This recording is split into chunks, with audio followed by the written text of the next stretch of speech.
de darle hoy alternativas para mejorar nuestra mente y espíritu. Por ello, el día de hoy me acompaña la coach Leticia Navarro. El día de hoy estaremos hablando sobre la resiliencia. Es que no cabe duda que siempre hay etapas en nuestra vida donde pasamos por momentos difíciles o situaciones difíciles, pero cómo realmente sobrellevarlos y agarrar las herramientas que están en nuestras manos para mejorar la situación. Bueno, efectivamente la resiliencia es un proceso que más bien nos pone a prueba.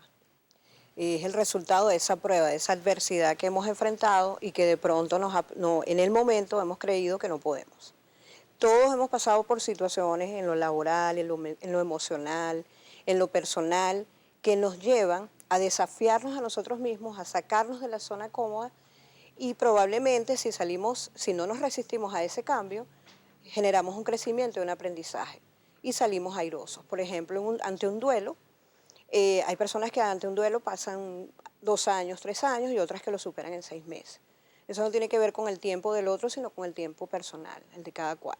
Entonces, el desafío es más bien una oportunidad. Quiero poner de ejemplo algo que está en la actualidad, que sucede mucho en la actualidad, y es que las personas suelen irse del país. En este caso tendríamos dos duelos, el familiar que se queda acá y la persona que se va del país a enfrentarse con nuevas culturas, con nuevos retos. Esto podría ocasionar un momento, una etapa de duelo, de depresión. Sí, efectivamente puede ocasionar eso y bueno, en carne propia lo vivo porque mi hija vive en Francia. Se fue hace año y medio a Francia y bueno, en principio el duelo para mí no fue duelo. Fue maravilloso porque era para ella una oportunidad. Pero luego cuando me tocó enfrentar, estar en casa sola y darme cuenta, efectivamente uno pasa por un duelo. Ahora, ese duelo, uno se hace cargo de ese duelo y es allí donde las herramientas empiezan a funcionar. La primera es hacerse cargo, hacerse responsable. O sea, yo voy a seguir en esto, es decir, el que se queda no puede estar viviendo con el que está afuera, ni el que está afuera, como muchas veces tú lo ves en Facebook, en Instagram, que la gente parece más conectada a la que está afuera con lo que pasa adentro que los que estamos adentro. Eso no es parte del proceso de crecimiento. Se trata primero de hacerse cargo, bueno, me quedé, pero yo decidí quedarme y esta es mi posición. Y el que se va también a asumir su posición de crecimiento y de empoderamiento. Bueno, pero yo decidí irme y yo quiero hacer las cosas porque no voy a irme, por ejemplo, a París y voy a vivir como vivía en Venezuela, sino hay un cambio importante, hay un desafío cultural, emocional, transcultural, intelectual. Entonces, y sobre todo, por ejemplo, cuando vas a un trabajo nuevo o a una universidad distinta, entonces allí hay muchos desafíos interesantes. Y la cuestión de la resiliencia tiene que ver con el hecho de que, como en un arco, tú sabes que cuando la gente practica arco y flecha, el arco tiene el movimiento en la liga, que es el que estira hasta que puede soltar la flecha. Y ese movimiento vuelve otra vez con distensión. Entonces, esa capacidad que tenemos de llevarnos a la crisis, pero luego regresar y no regresar iguales, pero sí transformados y empoderados.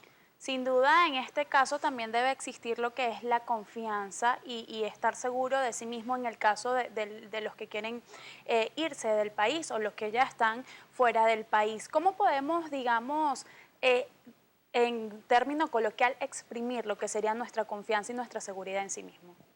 Bueno, pasa por 3 procesos. El primero es de creer, ¿no? O sea, yo soy. ¿Quién soy yo? Cuáles son las potencialidades, los talentos y las herramientas que yo tengo? El segundo es yo puedo. Yo puedo con esto, yo puedo manejar esta situación, yo puedo porque yo tengo recursos, yo puedo porque yo tengo habilidades, yo puedo porque ya tengo experiencia, yo puedo porque tengo un potencial extraordinario. Y porque yo tengo, por ejemplo, situaciones, en el caso venezolano, Venezuela es la mejor escuela en este momento, tanto de gerencia profesional, intelectual, artística, porque al no haber recursos somos mucho más creativos y estamos mucho más dados a la flexibilidad y al cambio. Entonces, en esa parte del yo tengo muchísimas herramientas que no me he dado cuenta hasta que salgo. Sin embargo, cuando la persona va al extranjero y uno de los fracasos de la persona que quiere estar afuera y por supuesto triunfar, es que espera mucho, se crean muchas expectativas a la hora de irse. Entonces, ¿cómo podemos hacer un balance en ser positivos, en tener confianza en sí mismo, pero no crearse, digamos, falsas expectativas? Yo creo que la expectativa, yo tengo un profesor que admiro muchísimo, que es Jesús Ramírez Eliet, que él habla de que la expectativa es realmente lo que nos lleva al fracaso. Es más bien, en lugar de tener expectativas, tener esperanza, tener fe, tener esa confianza y creer en lo que uno va a hacer. Pero la expectativa no la puedes manejar tú, porque la incertidumbre reina en cualquier parte, no solo aquí, no solo en Venezuela. Y yo creo que ese es uno de los elementos más importantes para poder manejar la incertidumbre. Hay que aprender a tener fe, a creer y a confiar. ¿Cómo podemos entonces agarrar todas estas herramientas y llevarlas a la práctica para ser una persona resiliente? Bueno, la primera, como te decía, es dentro del yo soy y yo estoy, la pasión, las emociones, la inteligencia emocional es fundamental para estas cosas, porque, por ejemplo, el temor, por ejemplo, el miedo en Venezuela es un concepto bien específico, pero tú vas con el miedo a París y te das cuenta que a los parisinos el miedo, después de las bombas y de los ataques terroristas, más bien ellos el miedo es una emoción que los impulsa a salir. A nosotros el miedo nos invita a escondernos. Entonces hay que entender eso transculturalmente. Entonces lo primero es el manejo de las emociones, la gerencia de tus emociones. Y desde el mismo ser también conocer hacia dónde quieres ir y cómo quieres hacerlo, ¿no? Dentro de ese camino y ese trayecto. Dentro del tener es los recursos que ya tengo, los reconozco, pero también quiero tener otros que me lleven a ser una persona, por ejemplo, más paciente, porque la persona resiliente necesita ser paciente para poder manejar esa incertidumbre.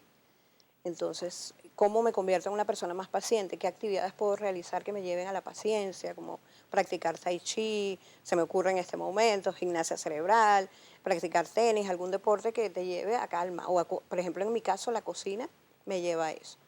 Y desde el poder, reconocer cuáles son esas capacidades que ya yo tengo, esas habilidades que yo manejo, y luego manejarlas e identificar cuáles son las que necesito para ese espacio donde me voy a ir o para ese cambio que estoy experimentando, esa transición, y cuáles son esos recursos que necesito desarrollar en este momento para ser un poco más, no solo más resiliente, sino que una vez que soy resiliente, Amy Mullins, que es una chica que es modelo, que es la única en el mundo que puede cambiar su estatura de 1,96 a 2,5, porque es una chica que no tiene piernas y es una modelo de pasarela, además de ser actriz.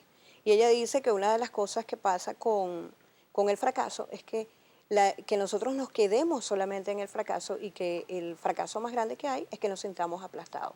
El resiliente no se siente aplastado, se siente motivado.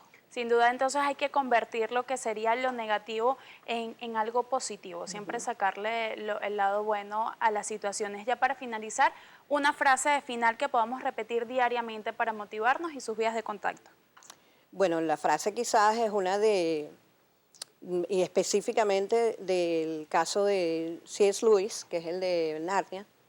Él escribió que cuando una situación de desafío, cuando tú enfrentas una situación de desafío, lo más importante es que tú entiendas que allí tienes la gran oportunidad de transformarla, o sea, de convertirte de un ser ordinario y común a convertirte en un ser extraordinario. Redes, Letideas, Gimnasio de la Creatividad, por esa vía me pueden conseguir. Gracias por acompañarme la tarde de hoy. Conversamos con la coach Leticia Navarro. De esta manera hacemos nuestra segunda pausa acá en Noticias Globovisión Salud. Usted no se aparte porque regreso venimos con mucho más. Al regreso en Noticias Globovisión Salud, conozca la labor de Acción Solidaria, un organismo que ayuda a los pacientes con VIH.